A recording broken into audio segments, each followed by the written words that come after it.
ETF index mutual funds నేర్చుకుని stock మార్కెట్లో రాణించాలనుకుంటున్నారా? వెంటనే ఈ నెంబర్కి కాల్ చేయండి.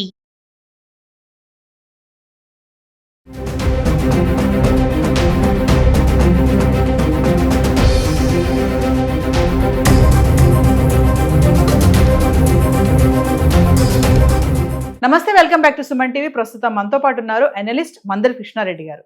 నమస్తే సార్. నమస్తే అమ్మా. సార్, ప్రపంచంలో కొత్తగా జెన్జీ రెవల్యూషన్ నడుస్తుంది.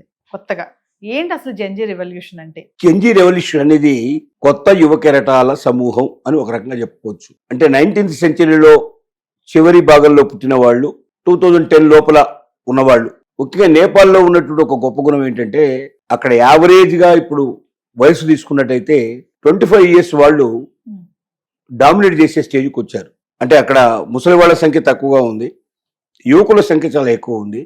యువతలో కూడా 25 ఏజ్ ఉండే వాళ్ళు ఎక్కువగా ఉన్నారు. యావరేజ్గా 25 years యావరేజ్గా ఏజ్ అంటే 15 years నుంచి మొదలు పెడితే 35 years 40 years లోపల ఉంటే 35 years లోపల ఉండే వాళ్ళంతా కలిపి యావరేజ్గా 25 years వచ్చేటువంటి పరిస్థితి తీసుకున్నట్టయితే వీళ్ళంతా జెన్జీ రెవల్యూషన్ లోపల చాలా ముఖ్యమైన పాత్ర వహిస్తున్నారు అని అనుకోవడానికి అర్థం ఉంది. అంటే యువరక్తం, యువ కెరటం. వీళ్ళకి ఆవేశం ఎక్కువ, ఆలోచన తక్కువ. ఏదో సాధించేయాలి, వెంటనే సాధించేయాలి, ఆ వీరావేశంతో ఊగిపోవడం. అంటే ఆలోచన భరితంగా కూర్చొని కలెక్టివ్గా ఒక సరైనటువంటి భవిష్యత్తుని ఊహించుకోవడం కానీ, ఆలోచించుకోవడం కానీ, దాన్ని నిర్మించుకోవడం కానీ వీళ్ళకి సరిగ్గా చేత కాదు. కానీ సోషల్ మీడియా ద్వారా వీళ్ళంతా ఏకమవుతారు, ఒక తాటి మీదకి వస్తారు. జరుగుతున్నటువంటి సమస్యల్ని, అన్యాయాల్ని ప్రతిఘటించాలనుకుంటారు. దానికి అవసరమైతే రక్తపాతం జరిగినా పర్వాలేదు, తమలో కొంతమంది బలైపోయినా పర్వాలేదు, అది సాధించి తీరాలన్నటువంటి ఒక ఆలోచన వీళ్ళకుంటుంది. కానీ అన్ని రక్తపాతంతో ఈ ప్రపంచంలో జయించినటువంటి సందర్భాలు మనకు కనబడవు. దాంతో పాటుగా ఆలోచన ఉండాలి, ఆవేశం తగ్గించుకోవాలి, తాత్కాలిక పరిష్కారాలు ఏమిటో వెతకాలి, శాశ్వత పరిష్కారాల్లో వెతకాలి, వాటికి ముందుకు వెళ్ళాలి. ఇప్పుడు నేపాల్లో జరిగినటువంటి విధ్వంసకాండలో ఈ జెన్జీ ఏదైతే ఉందో ఈ వర్గం యొక్క టోటల్గా పాత్ర చాలా ఎక్కువ.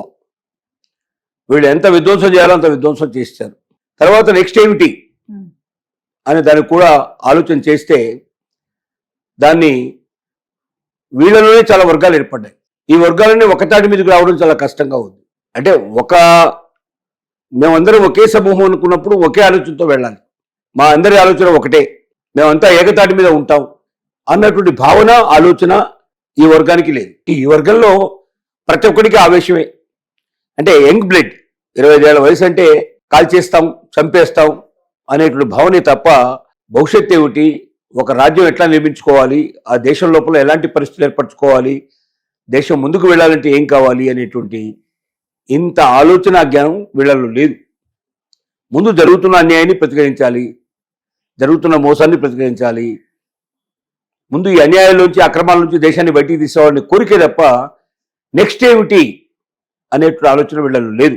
అందుకే ఒక రకంగా చెప్పాలంటే పరిణతి లేనటువంటి, పరిపక్వత లేనటువంటి యువకుల సమ్మేళనం, నిరసనలు, కార్చిచ్చులు, కాల్చేయడాలు, పొడి చేయడాలు, చంపేయడాలు లాంటి మాత్రమే తెలిసినటువంటి, పూర్తి జ్ఞానము లేనటువంటి, ఇంకా జ్ఞానవంతులు కానటువంటి సమూహాన్నే మనం జెన్జీ సమూహం చెప్పడానికి పెద్దగా ఆలోచించాల్సిన అవసరం లేదు.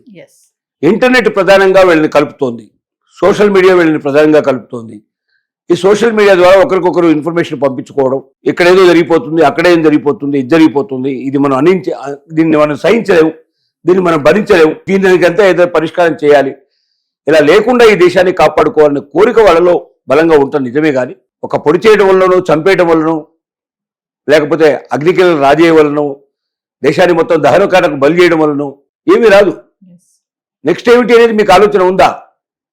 ఎవరు రావాలి, ఏం చేయాలి, ఎలా బాగు చేయాలి, దీనికి ఎవరైతే కరెక్ట్ పర్సన్, ఈ ఆలోచనలన్నీ ముందుగానే ఆలోచించకుండా తర్వాత ఏం జరిగితే జరిగింది ముందు పొడి చేద్దాం అనుకుంటే ఇంతకన్నా భయంకరమైన పరిస్థితులు రేపొద్దున ఏర్పడితే దానికి ఎవరు కారకులు అవుతారు?